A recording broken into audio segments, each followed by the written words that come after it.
Have you ever heard a sound in the woods so strange, so chilling, it makes the hair on your arms stand up? A sound that can't be explained by any animal you know. For the Peterson family, one such sound would change everything. Their story isn't just about a possible encounter with the legendary Bigfoot. It's about how a night of terror in the heart of the forest managed to mend a family that was falling apart. Let's rewind. The Petersons were a family in name only. John, a workaholic father, was constantly glued to his phone, more present in his emails than in his own home. His wife Sarah felt invisible, her days filled with a quiet loneliness that echoed through their large, empty house. Their teenage son, Leo, was a typical kid of his generation, headphones on, world off, communicating mostly through grunts and eye rolls. He and his dad were like two ships passing in the night, their conversations short and strained. The tension was thick enough to cut with a knife. In a last-ditch effort to reconnect, Sarah planned a camping trip. It was a place they used to love, nestled deep in the sprawling pine forests of the Pacific Northwest. John reluctantly agreed, packing his laptop alongside the tent. Leo, of course, complained the whole way there. The first day was exactly as you'd expect. John tried to find a signal for his phone. Leo sulked by the unlit campfire, and Sarah's forced smiles grew tighter with each passing hour. The silence between them was louder than any bird song.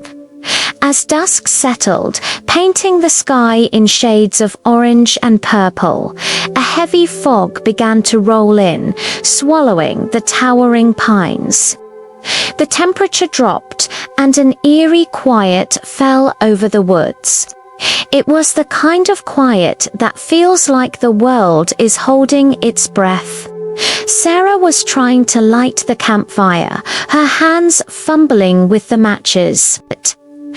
John was pacing at the edge of the campsite, still trying to get a signal, his frustration mounting.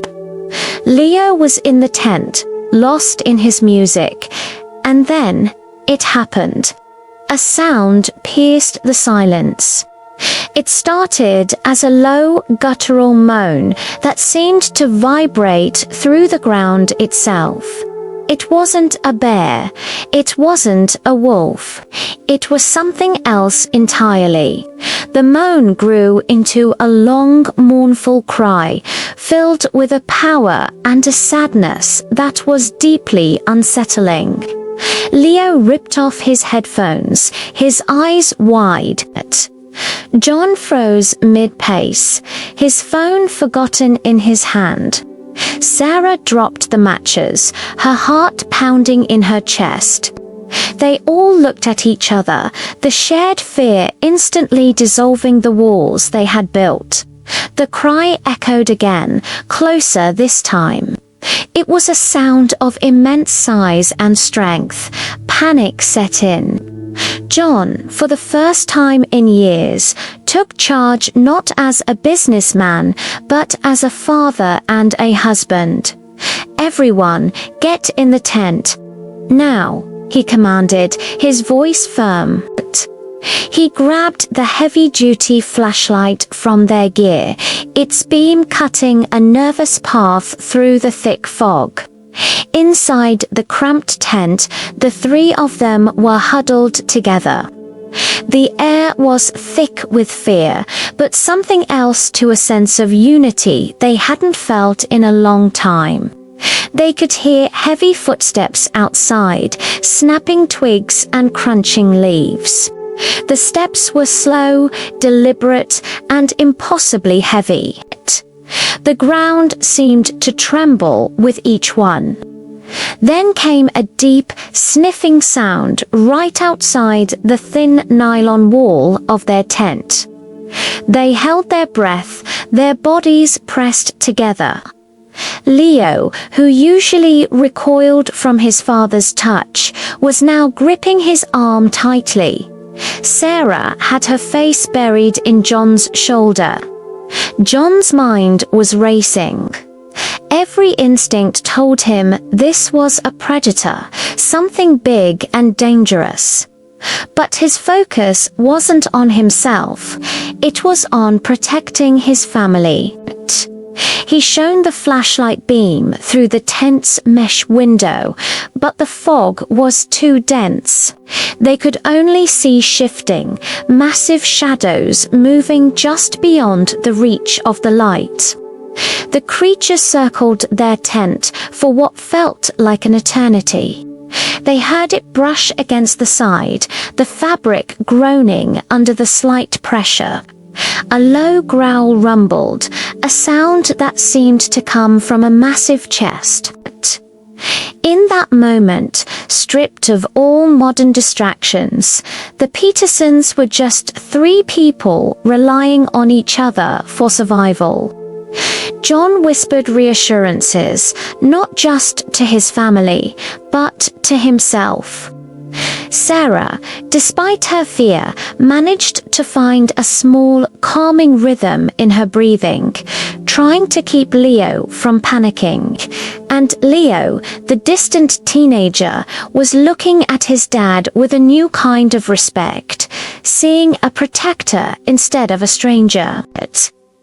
Suddenly, another sound cut through the night, but this one was different. It was a high-pitched shriek, almost like a cry of pain or distress, coming from deeper in the woods. The creature outside their tent stopped its circling.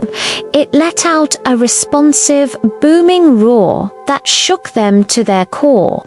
And then, with a crash of undergrowth, it took off, running away from them, deeper into the forest.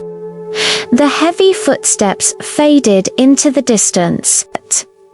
Silence returned, but this time it wasn't an empty, awkward silence. It was a shared, breathless relief. They stayed huddled together for hours, too scared to move, too scared to speak above a whisper. They talked, really talked, for the first time in ages. They talked about their fears, not just of the creature outside, but of their life back home, of the distance that had grown between them. John admitted he'd been hiding in his work because he didn't know how to fix what was broken. Leo confessed he felt lonely and ignored.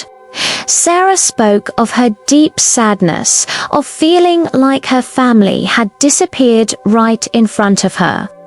As the first light of dawn broke through the fog, they finally felt safe enough to emerge. The campsite was a mess. Large, unidentifiable footprints were pressed deep into the mud around their tent prints that were far too big to be human or bear. A large branch had been snapped off a nearby tree at a height no person could reach. The evidence of their visitor was undeniable. They packed up in record time, their movements synchronized and efficient. The drive home was different. There were no headphones, no phone calls. They talked about what had happened, their voices a mixture of awe and terror. They debated what it could have been: Bigfoot, a Sasquatch. They didn't have any answers, but it didn't seem to matter. Back home, the change was palpable. The night in the woods had acted like a hard reset. John started leaving his work at the office. He and Leo started talking, finding common ground in their shared, terrifying experience. They even went fishing the next weekend. Sarah's smile returned, genuine and bright. The house no longer felt empty. It was filled with conversation and laughter. The Petersons never saw the creature again. They never tried to prove what happened or seek fame for their story. The encounter was theirs alone. They never knew for sure if they had met the legendary Bigfoot, but what they did know was that a mysterious cry in the pines had brought them back from the brink. A night of primal fear had reminded them of a primal need, the need for family, for connection, for love. Sometimes it takes getting lost in the dark to find your way back to each other. But what do you think? Could a terrifying experience really bring a family together like that? Have you ever had a strange encounter in the woods? Let me know your thoughts in the comments below. Thanks for watching, and if you enjoyed this story, don't forget to like and subscribe for more.